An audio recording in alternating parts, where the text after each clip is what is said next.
comentar um pouco com vocês aqui sobre a desesperança criativa, que a gente pode definir como sendo uma estratégia, né, ou uma forma de encarar a questão do controle do mundo interno dentro do modelo da ACT, né, da terapia de aceitação e compromisso. Tá? Bom, o que é isso? O ser humano ele já nasce, né, com uma certa programação de controle das suas experiências internas que são desagradáveis ou são indesejadas ou coisas desse tipo. Tudo bem? Bom, então a gente tem um fator genético determinando esse comportamento, essa postura de controle, tá? E a gente tem também um fator cultural importante. Por quê? Porque na nossa cultura nós somos incentivados e reforçados o tempo todo, né, a nos livrar ou evitar ou eliminar quaisquer eventos internos que teoricamente, né, seriam inadequados, estariam de alguma maneira errados ou são desconfortáveis e assim por diante. Né? Então nós somos instados, né, nós somos incentivados a evitar ou a não sentir medo, ansiedade, tristeza, desânimo e assim por diante. Né? E ao mesmo tempo, nós somos reforçados, né, a buscar a felicidade, o bem-estar, o sentir-se bem a todo custo. Né? Como se uma vida boa, né, uma vida significativa, né, uma vida de valor, ela dependesse exclusivamente do sentir-se bem. Né? Então repara que a cultura ela faz uma certa equivalência entre sentir-se bem e viver bem. Né? Então, além da gente já nascer com uma certa programação de controle, a cultura ela também vai reforçar essa postura de controle. Tudo bem? Agora, o que acontece? Isso já foi demonstrado, né, já está documentado através de uma série de pesquisas que as tentativas de controle das experiências internas elas produzem um efeito contrário. Ou seja, quanto mais você tenta controlar os seus eventos internos, mais eles ganham uma relevância funcional, né? E mais eles tendem a se intensificar. Então, se você não está disposto a sentir ou a pensar as coisas que você sente e pensa, você vai sentir essas coisas e vai ter esses pensamentos. Né? É o que a gente chama de paradoxo do controle. Né? Que é um processo paradoxal, né? No sentido de quanto mais você tenta controlar aquilo que não tem controle, né?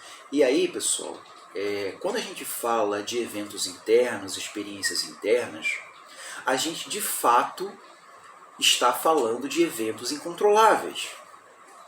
Por quê?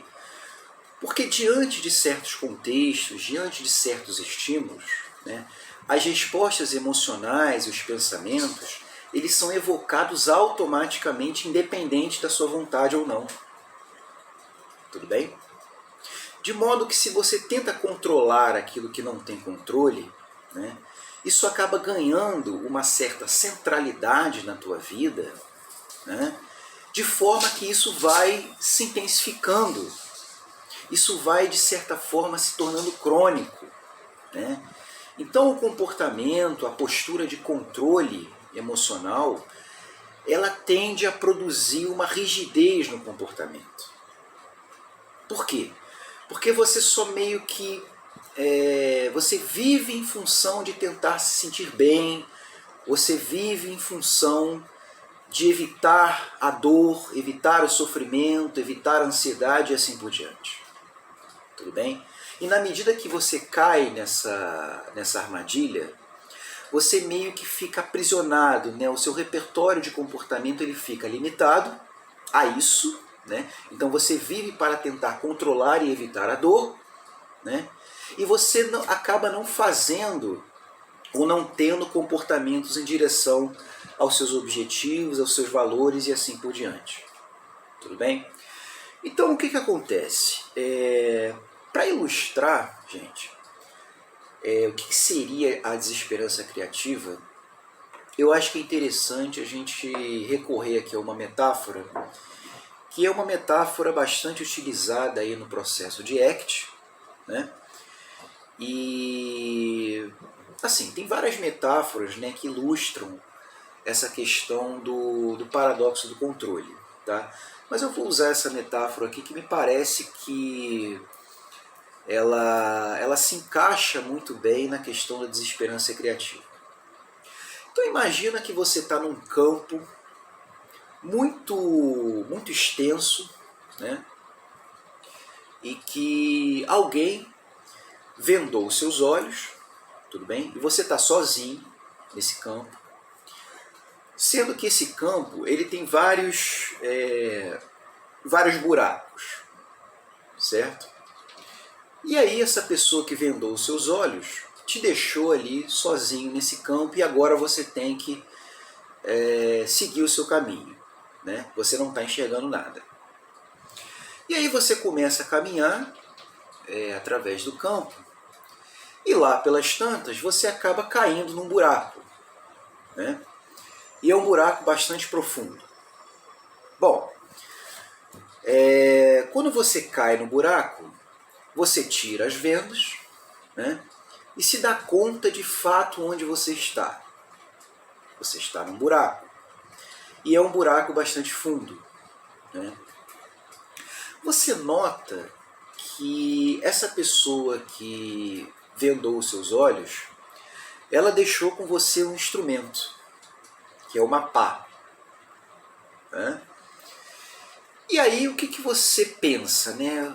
O que lhe ocorre imediatamente? Bom, eu preciso pensar numa solução, eu preciso pensar numa estratégia para sair desse buraco e sobreviver. Tudo bem?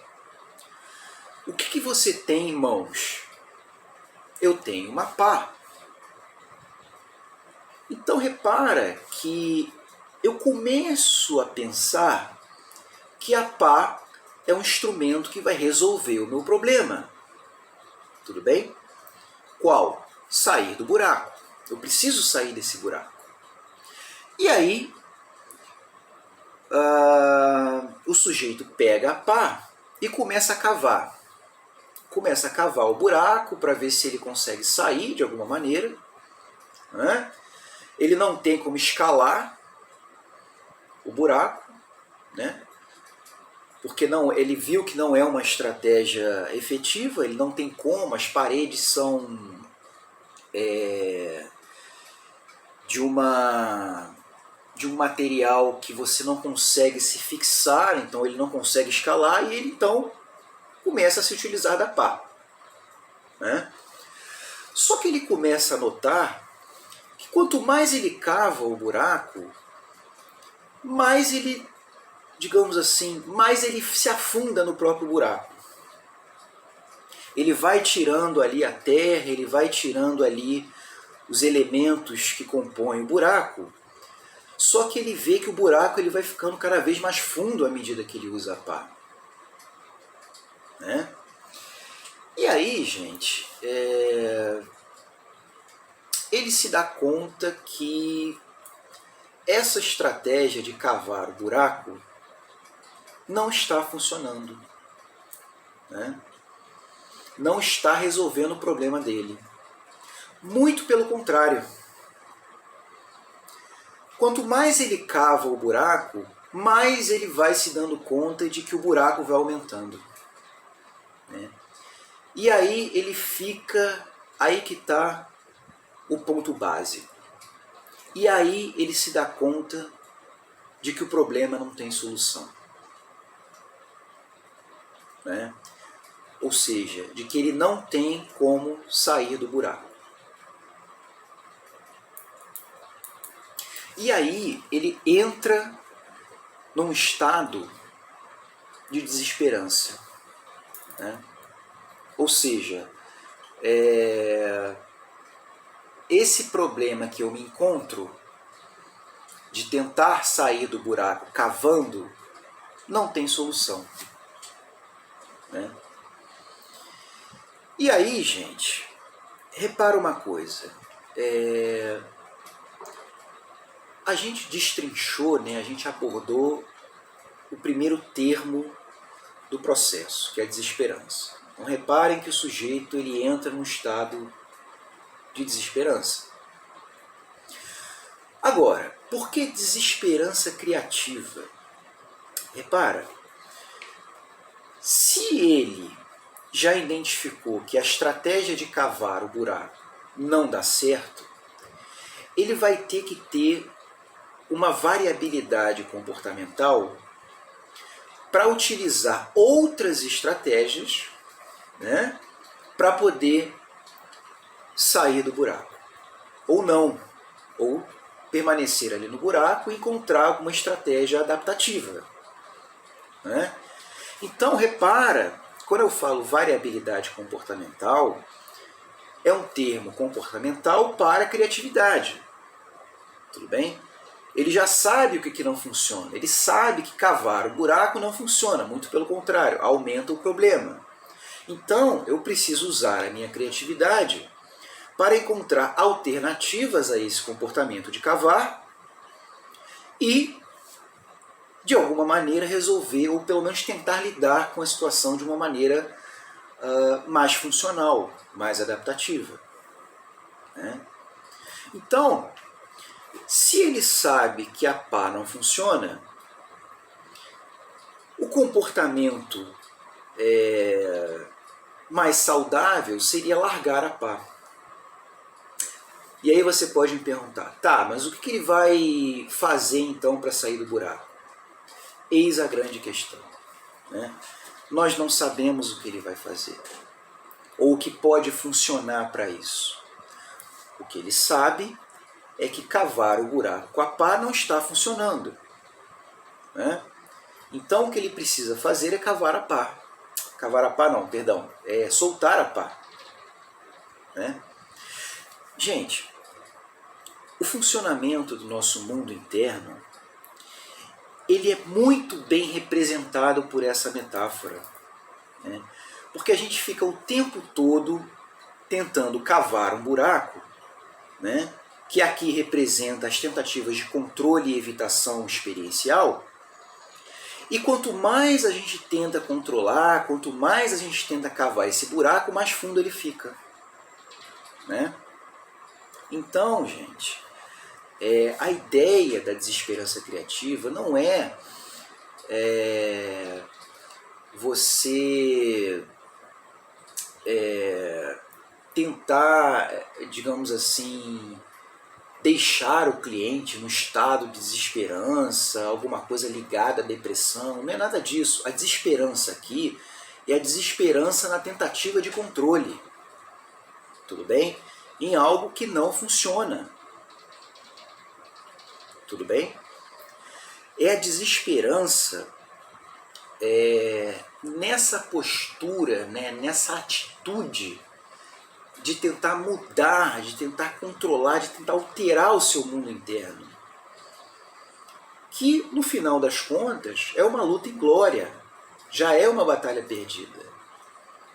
Tudo bem? Bem, e qual é a alternativa, né? O que a ACT vem propor como alternativa é a alternativa do acolhimento, da aceitação das experiências internas. Agora repare, aceitação para ACT é uma atitude de disposição em sentir as coisas que você sente. É uma certa postura de abertura e de curiosidade em relação às suas sensações, sentimentos, pensamentos, memórias e qualquer evento subjetivo. Tudo bem? Você se coloca à disposição de sentir essas coisas e não tentar evitar ou controlar essas coisas. tudo bem? Eu me abro à minha experiência, de certo modo, quando eu estou ansioso ou quando eu estou triste, né, eu abraço a minha experiência. Eu me permito ficar com essa experiência sem defesas, sem tentativas desnecessárias de controle, que eu sei que o buraco se torna mais fundo se eu ficar tentando cavar. Tudo bem? E aí, à medida que essa atitude, né, essa postura de abertura e de aceitação, ela vai sendo construída com o cliente, isso abre espaço para alternativas de comportamento que vão ser mais efetivas no mundo externo. Por quê? Porque o mundo externo, gente, ele é mais passível de controle. Você consegue controlar os eventos externos com muito mais facilidade, né?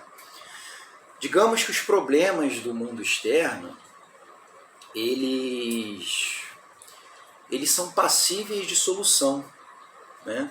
Enquanto que os problemas, entre aspas, aqui do mundo interno, né, ou que é interpretado socialmente como problema, que é você sentir ansiedade, por exemplo, não é passível de solução ou de controle, né? Não é a mesma coisa que, por exemplo, você tem um vazamento na sua casa, a parede ali está toda cheia de infiltração, e você chama um pedreiro para tentar resolver, você chama um encanador, alguma coisa do gênero, para tentar resolver aquele problema, né? Em relação a isso, você tem uma solução prática ali, né? Você tem controle sobre isso. Agora, não tentem encarar os eventos subjetivos como um problema de vazamento, né? Ou como se fosse um problema de matemática que você pode resolver. Gente, as experiências internas, as vivências internas não são como um problema de matemática, um problema de vazamento que vocês podem controlar, vocês podem resolver. Não há nada a ser consertado no seu mundo interno.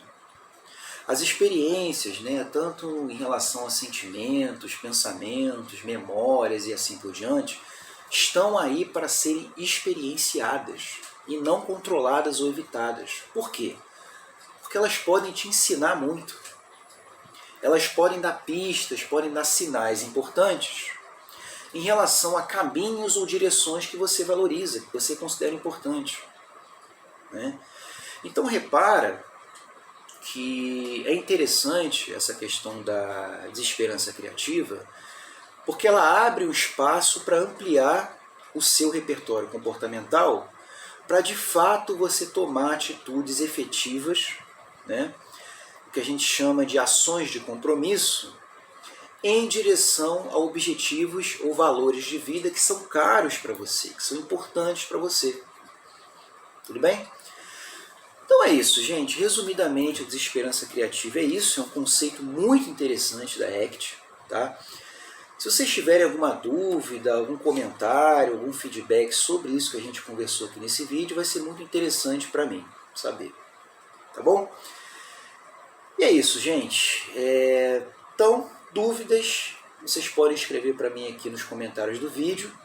Se você gostou, se você achou útil esse vídeo, achou interessante, você não esquece de deixar um like aqui pra gente. Se você não for inscrito no canal, se inscreva no canal. A gente está aí num movimento de tentar fortalecer aqui a nossa comunidade da ansiedade social, tá? E a sua inscrição, o seu like, o compartilhamento também, se você puder, dos vídeos, é muito importante para a gente. Tudo bom? Um abraço e até o próximo vídeo.